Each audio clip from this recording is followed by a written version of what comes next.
So very good afternoon to all of you. It's actually my very, very proud privilege to be talking to such bright students of the Indian Institute of Technology. I cannot thank Dr. Sanjeeva enough for giving me this opportunity. So what I really wanted to talk to you is about the challenges and opportunities we have in infectious disease diagnosis. And just to walk you through what we currently do in terms of infectious disease diagnosis and what is a possibility. So I think I'm okay. So this is the lab I head. We do molecular diagnosis for commonly the acute febrile illnesses, which is dengue, malaria, typhoid, hepatitis, and we also are the regional HIV reference lab.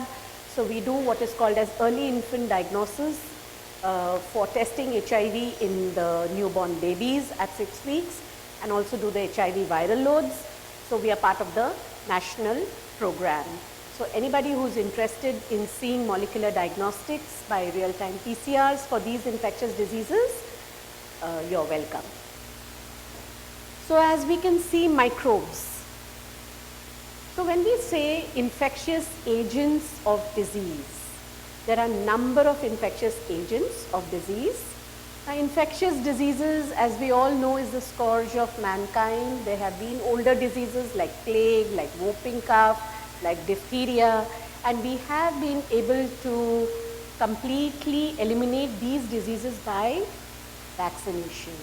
And what is now we are faced with are emerging infectious diseases, and that would be the last leg of my talk. So when we talk of bacteria, they could be both gram-positive and gram-negative. Why is it important? Because the antibiotics which we use for gram-positive organisms are different from those which we use for gram-negatives. That is because of their inherent cell wall nature. The gram-positive organisms have more of peptidoglycan, and the gram-negatives have got more of lipids. And we can see that bacteria, viruses, the dengue is a virus, hepatitis is a virus. Then parasites, we have malarial parasite, trypanosomiasis, then we have all the worm infestations, these are all parasites. Fungi could be candida, cryptococcus, histoplasmosis, other fungi which infect human beings. When it comes to a clinical sample which we receive in the laboratory for testing for infectious disease agents, we get all these kind of samples, the blood samples, stool samples, urine, nasopharyngeal aspirates, pus aspirates.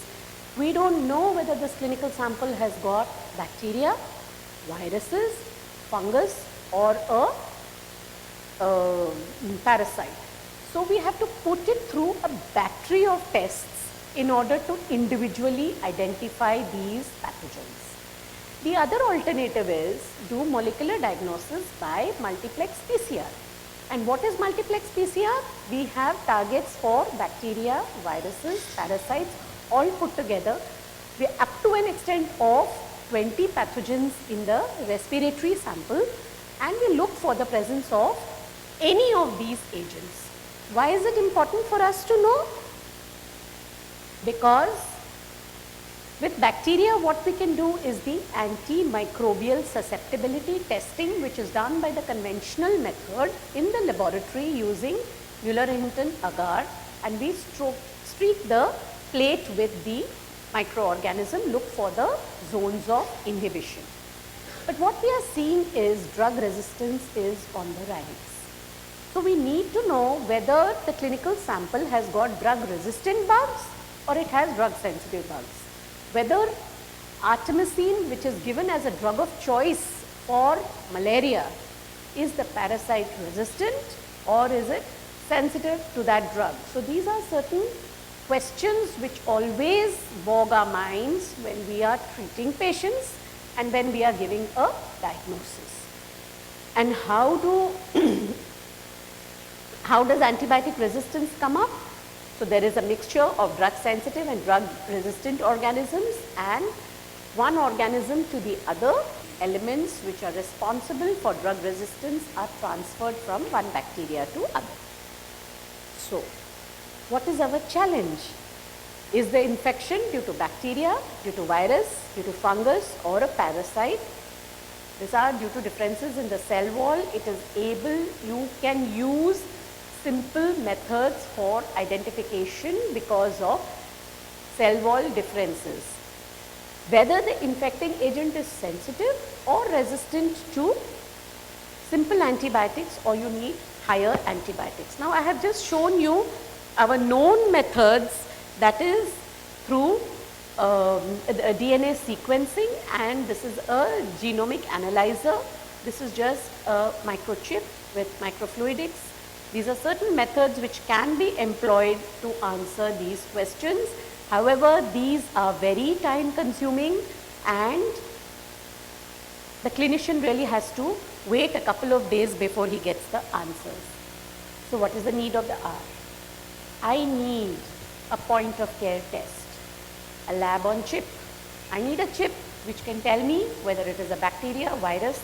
Another thing, that would be my next part, which is how is it beneficial to the clinician to know whether it is a bacteria, whether it is a virus or a fungus or a parasite.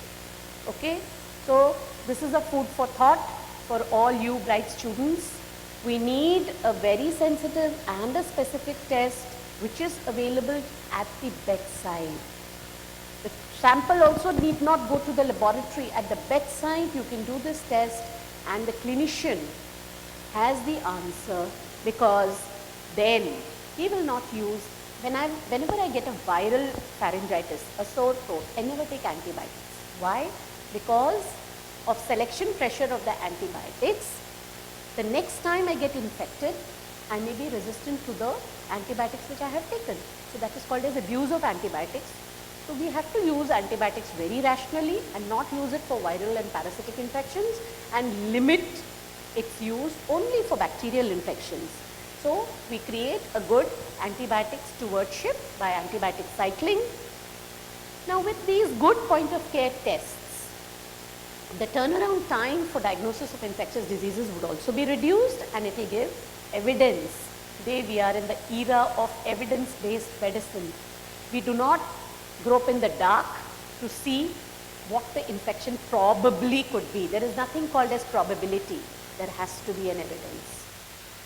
So, coming to the monsoon period, we all experienced this terrible Tuesday in 2005 when Mumbaikars were all, soaked, and this was the scene. And what do we see during these times? These are the diseases which we have to face. And there are diagnostic dilemmas as to what this infection probably could be. Patient presents with fever, headache, malaise, joint pains, rash. What is it? Is it dengue? Is it malaria? Is it leptospirosis?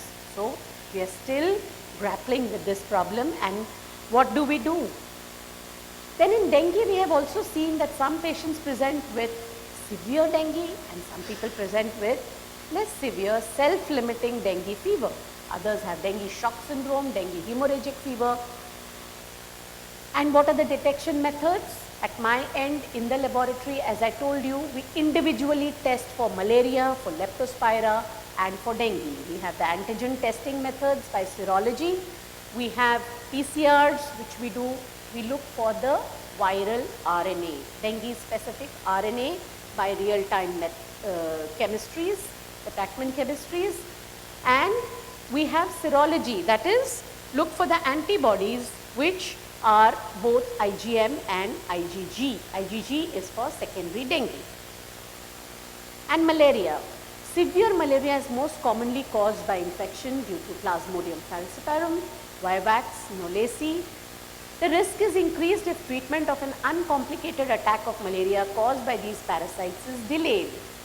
And recognizing uncomplicated malaria is of vital importance, and in children, Plasmodium falciparum malaria may develop so rapidly that early treatment of uncomplicated malaria is not feasible. So, what is the challenge? Is diagnosing these infections well in time. and also knowing which of these patients are going to progress to severe malaria or severe dengue. We have a collaborative project with Dr. Sanjeeva. The PhD student Apurva is working on severe Vivax malaria and looking for protein markers in severe malaria. So this is underway and it is showing a lot of promise in understanding the pathogenesis of malaria. Now, having said that, everything has to translate into better diagnostics. As a clinician, as an infectious disease diagnostics person, I need a test which will be foolproof, which will be available at the bedside, which would not be very expensive. So this is wishful thinking, right? But I'm sure all of you have understood the magnitude of this problem and are really going to put your heads together in helping us get better diagnostics, so that for the betterment of patient care. So we have all the omics, the transcriptomics, proteomics, genomics, metabolomics, all this addressing these issues of better diagnostics. But we need a point of care test. So, and the other thing is biomarker. A potential biomarker which will tell me which of these infections is going to progress. So this is going to help the clinician with diagnosis, prognosis and treatment. So the new way, either I have, so mass spectroscopy is again going to take time, so I need something like a point of care test. Genomics is going to take time. In fact, we in molecular diagnosis give the report in the end of the day when we get the samples in the morning by 9 a.m. But we want something much more quicker and much more faster. So nanotechnology also holds a lot of promise in diagnosis of infectious diseases. It can quickly identify the infectious agent so that we come to know which is a severe case. We can quarantine a patient. Quarantine of patients is important in order to prevent patient-to-patient spread. So the conventional techniques are not very fast. They need skilled workers, poor detection threshold, like we have the HIV viral load testing, which requires at least 50 copies of the HIV virus to be present for the test to be positive. So can we have a test which can detect lower copies of the virus? So in nanotechnology, as I understand nanomaterials, you are the experts. This is what I have read, that nanomaterials are used as labels or barcodes, while microfluidic systems are used to automate the sample preparation and assays. So nanotechnology holds a lot of promise. So what are infectious diseases which are emerging?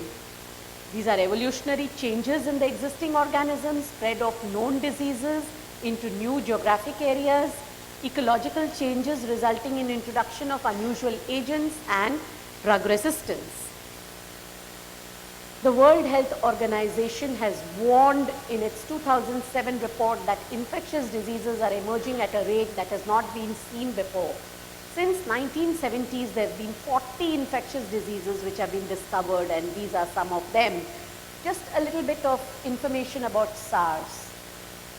So SARS is a respiratory syndrome, the subacute respiratory syndrome, which it cropped up in the Guangdong province of China. And how near we are to China, but it never came to India. It knocked the doors very loudly on our territories, but somehow we never got infected. We don't know the reason. We presume that we have been infected with so many respiratory viruses which have caused cross immunity. So these are certain suppositions. Ebola virus.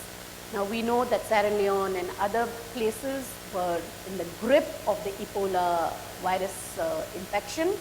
However, fortunately for the Indians, it never seeped into India. Otherwise, I don't know how many communities would have been wiped off, because it is a highly transmissible virus, very easily transferred from one individual to another.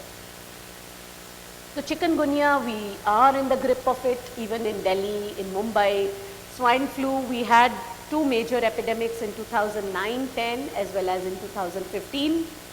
Avian flu now has been declared in some parts of Maharashtra. So these are certain emerging infectious diseases.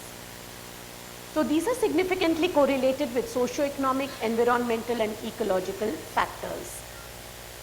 So this is the last part of my presentation, is something which I thought was important to you people and for us, and that's where we could bridge the gap of artificial intelligence. Would it help to crack biology? And as I understand, there are lots of companies who are working on this project, the Alphabet, IBM, Microsoft, all the big companies in the Silicon Valley.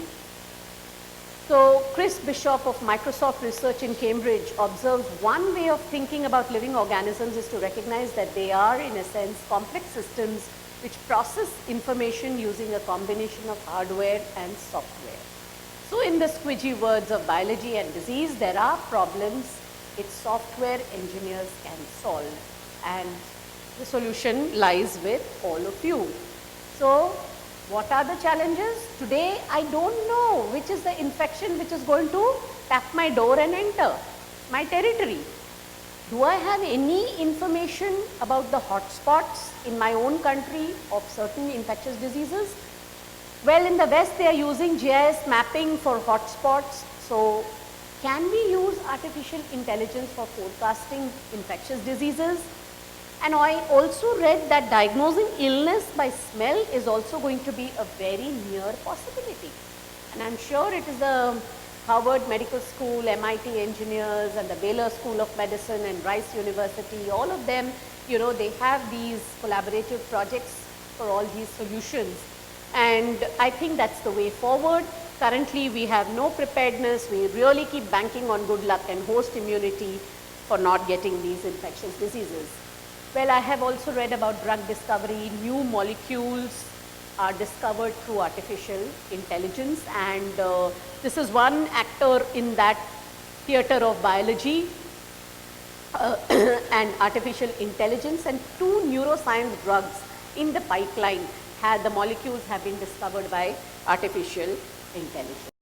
Now these are this was an article in JAMA where you can detect diabetic retinopathy and macular edema, 2 causes of blindness, through artificial intelligence. There are lots of companies which are you know, coming up with artificial intelligence through apps to diagnose the patient's queries about symptoms and diagnose the conditions. IBM is able to suggest treatment plans for a number of different cancers. And all this has a potential to transform doctors' abilities to screen for and diagnose disease. Where is it important? It is extremely important where the doctor-patient ratio is skewed. If you go to London, the NHS will give you an appointment after 2 months. If you go with a lump in breast and go for an appointment after 2 months, I think you will die of anxiety. So in such conditions, these apps are of very great use, where they give you some direction about what probably the condition could be and where the waiting period. See, India is the best place for healthcare. I can just walk into any doctor's clinic and get myself examined. It is not the same. In the United States, you are completely bound by your insurance policy as to where you go. If your insurance policy expects you to go to one particular doctor, switching doctors is really going to make holes in your pocket. So these apps are going to be of great use in such places to give some tentative diagnosis. But of course, it comes with a word of caution. Most known protein structures have been worked out from crystallized versions, whereas in reality proteins are flexible. More work needs to be done at the molecular level, and quoting Sir Isaac Newton, if I have seen further, it is by standing on the shoulder of giants. And if the brains of those giants happen to be made of silicon chips, so be it. So to end my talk, I would say please stay focused, work consistently on a problem, maintain quality at all costs, and come up with a low cost technology. Ours is a developing country. We cannot use very expensive diagnostics for patient care. If solutions have to be offered at bedside, they have to be affordable. So thank you all for your attention. And when you feel like giving up, look back at how far you have come. Be strong, stay on your path, and never stop going. Thank you very much.